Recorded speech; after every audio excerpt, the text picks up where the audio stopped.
আয়োজনে আমরা ঈদ পুনর্মিলনী করার সুযোগ পেয়েছি, আলহামদুলিল্লাহ। রাসূলের প্রতি দরুদ সাল্লাল্লাহু আলাইহি ওয়াসাল্লাম।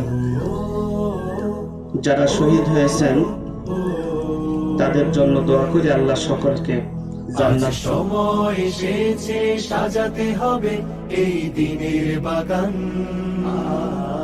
শুধু হেলায় খেলায় যেন কেটে না যায় সম্ভাবনার ক্ষণ। যারা ছাত্র জীবনে নিজেদেরকে ত্যাগ কোরবানি করলো, এমনটাও ছিল যে লাইফটা আমার চলে যেতে পারে, যায় না আমাদের লাইফে সবকিছু ছিল, কিন্তু ছোট্ট দুনিয়ার এই পরিবর্তনের পরে, ছোট্ট দুনিয়ার এই সময়টা আমরা এত ব্যস্ত হয়ে পড়েছি হয়তো দুনিয়ার জীবনে, অথবা শয়তান আমাদেরকে হামলা মেরে ধরে আছে।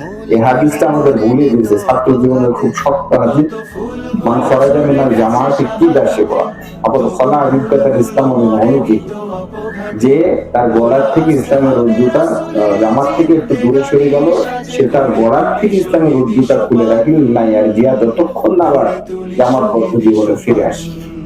এজন্য সকলের প্রতি আমার আবেদন যে দ্রুত সময় যাতে আমরা দিনী আন্দোলনে আর বৃহত্তর আন্দোলনে আমরা আমাদের মানকে বৃদ্ধি করতে পারি, এবং সংগঠন যেভাবে চাই সে আঙ্গিকে যাতে আমরা কাজ করতে পারি, মানবতার সেবা, মানবতার কল্যাণে, দলমত নির্বিশেষে, জাতি ধর্ম বর্ণ নির্বিশেষে ছোট্ট এই দেশটাকে কল্যাণময় একটা রাষ্ট্র হিসাবে প্রতিষ্ঠা করতে পারে। আল্লাহ আমাদের সকলকে সেই তৌফিক দান করুন। আমিন। আলহামদুলিল্লাহি রাব্বিল আলামিন।